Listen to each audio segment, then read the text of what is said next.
Halo, assalamualaikum warahmatullahi wabarakatuh. Jumpa kembali ini di acara saya di channel saya ya. Semoga semua kalian sehat dan sukses selalu. Sahabat teman-temanku semuanya ini. Ini yang saya bahas sekarang tentang masalah bagaimana kita itu membangun suatu kecerdasan spiritual dan intelektual yang baik ya. Tentunya seperti itu, teman-temanku. Dan kita harus tahu lah bagaimana kita itu memberikan suatu pelajaran yang baik, tentunya seperti itu ya. Jadi untuk meningkatkan suatu kualitas yang lebih baik untuk ke depan, tentunya seperti itu. Contohnya kita memberikan suatu dorong pada orang lain, membantu, membangun, dan menyampaikan yang terbaik untuk orang lain, kan seperti itu sebenarnya. Gitu teman-temanku ya, yang kalau kita belajar tentang spiritual itu.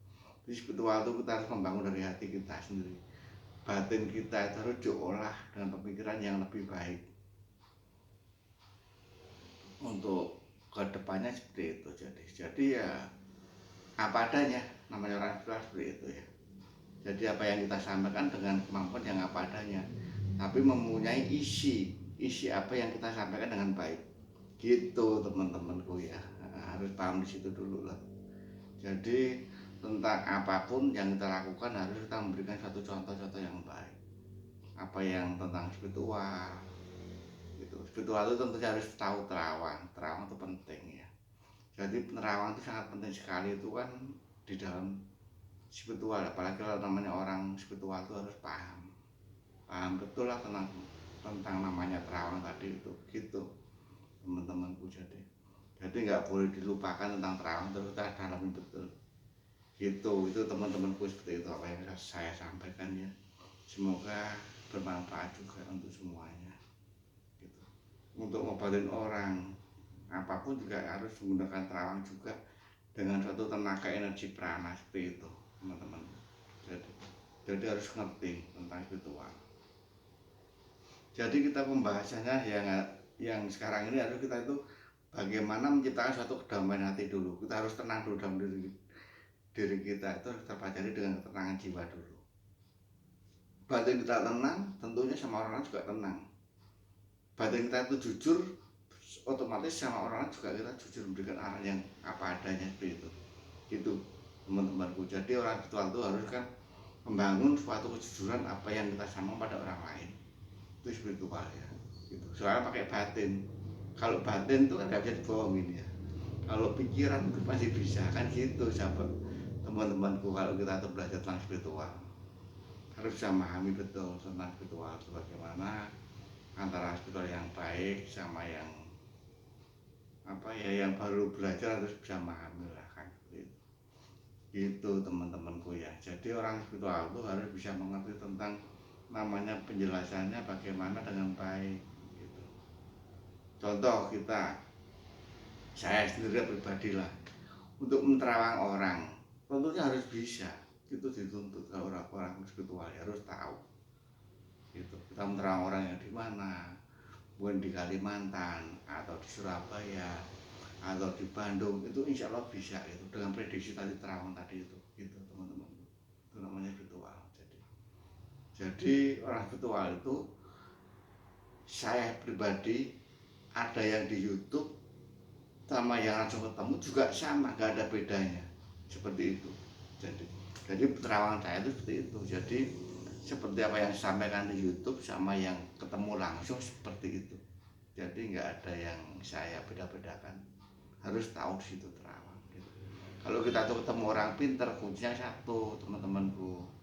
Kalau sudah paham, jangan ngomong dulu. Kalau ngomong dulu berarti kan edukasi. Jangan ngomong dulu pada orang pinter. Kalau orang pinter tuh biar tahu masalahnya sampean. Masalahnya apa dia kan ngerti. Namanya orang pinter kan harus pakai indera keenam ya, yang tajam. Dia tuh ngerti masalahnya apa itu udah paham sebenarnya seperti itu. Orang betul yang betul ya. Jadi nggak usah ditanya, beliau tuh udah tahu tuh orang betul. Kalau sampai cerita dulu berarti nanti kalimat sampai diterima ditiru begitu teman-temanku. Kalau sampai datang orang pintar, satu kuncinya tanya siapa aja, satu minta tolong seperti ini gitu aja, udah nggak usah jelaskan masalah sampean, beliau sendiri yang bisa membaca masalah sampean seperti itu teman-temanku. Kalau bisa tahu tentang masalah orang pintar sama enggaknya itu harus bisa membedakan seperti itu gitu teman-teman, supaya paham ya, gamblang ya gitu cara. Jadi kita memberikan arahan yang positif supaya kita tuh gak mudah percaya sama orang gitu. Begitu namanya orang pintar itu, biasanya orang datang, orang konsultasi udah tahu masalahnya tanpa cerita, udah bisa mendeteksi, bisa prediksi ya. Namanya orang pintar seperti itu teman-temanku, apa yang saya sampaikan supaya teman-teman bisa pahami namanya orang pintar sama enggak itu udah paham.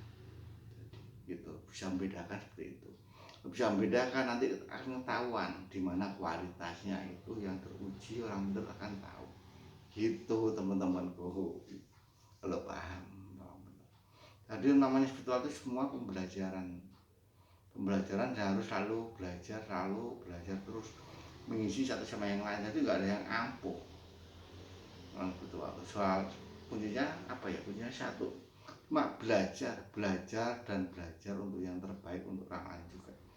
Namanya orang spiritual kan tujuannya membantu untuk orang lain. Jadi apa yang ada, kemampuan yang ada yang kita sampaikan, yang kita kerjakan, kan seperti itu teman-temanku apa yang saya sampaikan. Semoga ada manfaatnya. Saya tutup sampai di sini dulu. Assalamualaikum warahmatullahi wabarakatuh.